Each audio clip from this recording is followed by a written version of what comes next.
जाने जाने कहीं के जानो अरे जाने ले हम हो बदले में यह दीवाना के बोला का दे हो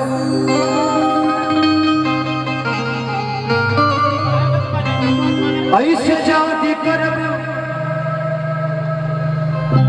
तो हमारा माहुर खा के दफन हो ही जाए बाकी बलिया में जाके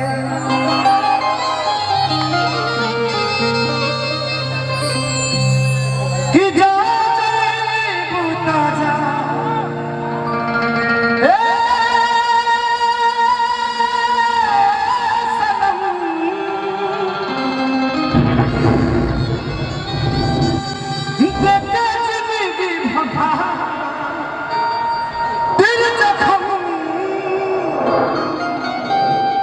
कि जनी सोचा हमारा बारे में तो हरा खातिर हमारा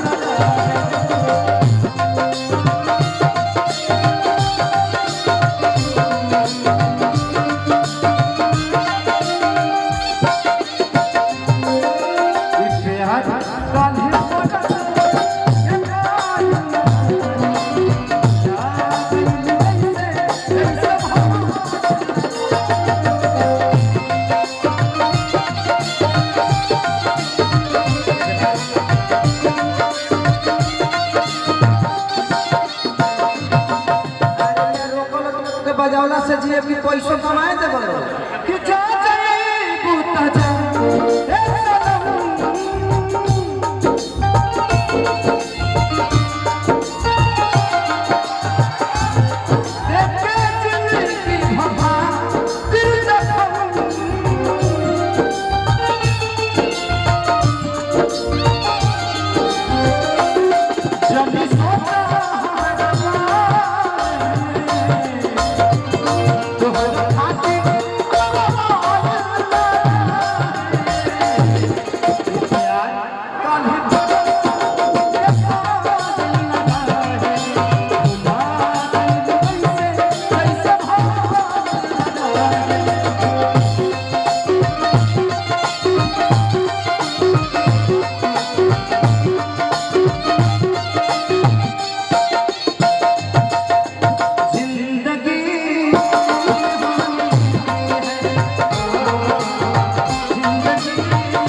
तो जाके भी भुला दे ऐसा हो नहीं सकता तू जाके भी हमें भुला दे ऐसा हो नहीं सकता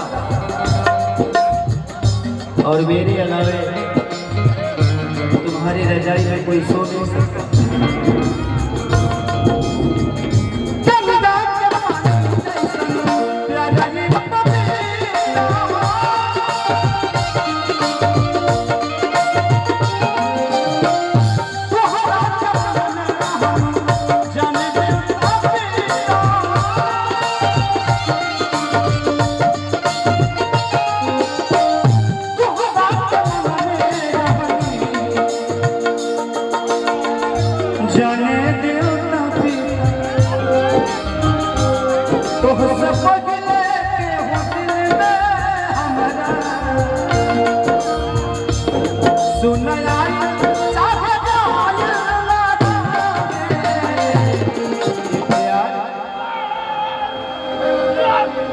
तनख्वाह में कहीं चिरौले बड़ी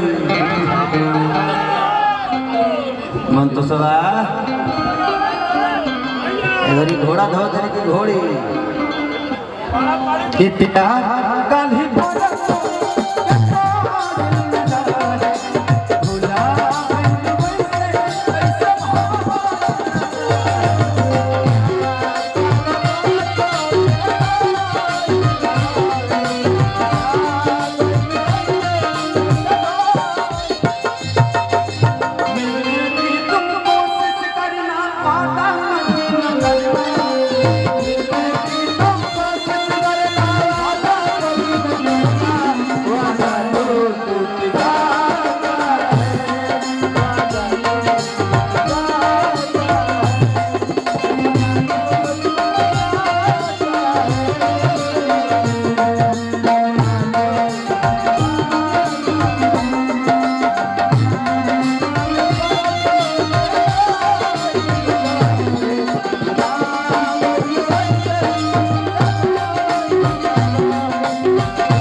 शादी के बाद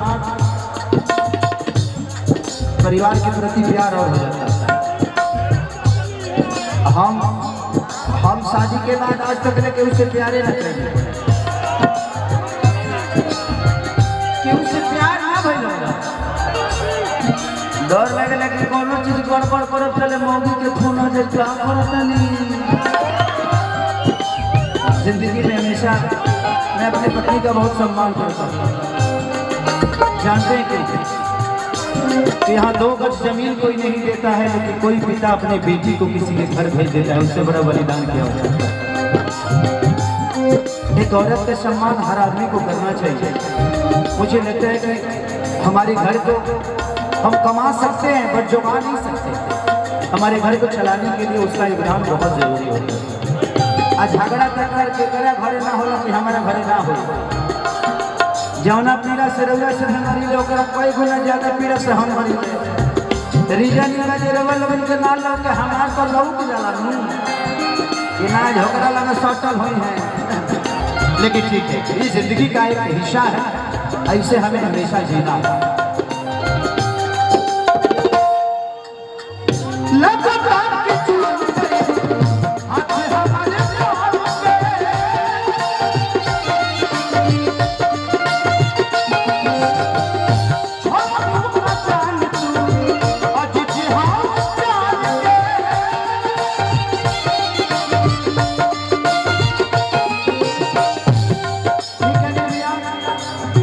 अब मिलेंगे हम भी 1-2 रिकॉर्डिंग डांस कर देंगे बच्चों के लिए। Thank you, love you.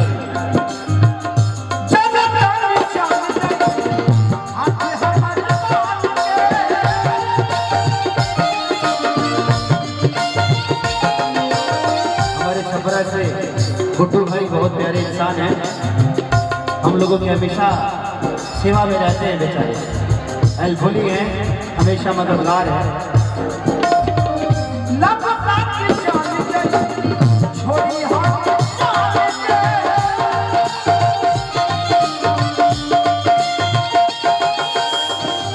जिंदगी में आपके पास अगर कुछ हो ना, तब अपना बल आजमाइए दुनिया में। किसी दूसरे के भरोसे अपने बल को मत आजमाइए। कोई भी जात किसी को खाने के लिए नहीं देता। हर आदमी अपने बेटे के लिए काम करता है, तो आप अपने बेटे के लिए क्यों नहीं करते?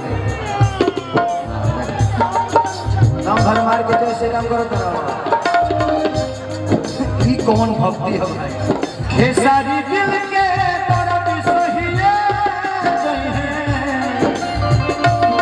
जनतानी तोहरा चल ये प्यार कल ही बरसो ये न जाए तब भुला गई वैसे जैसे भाई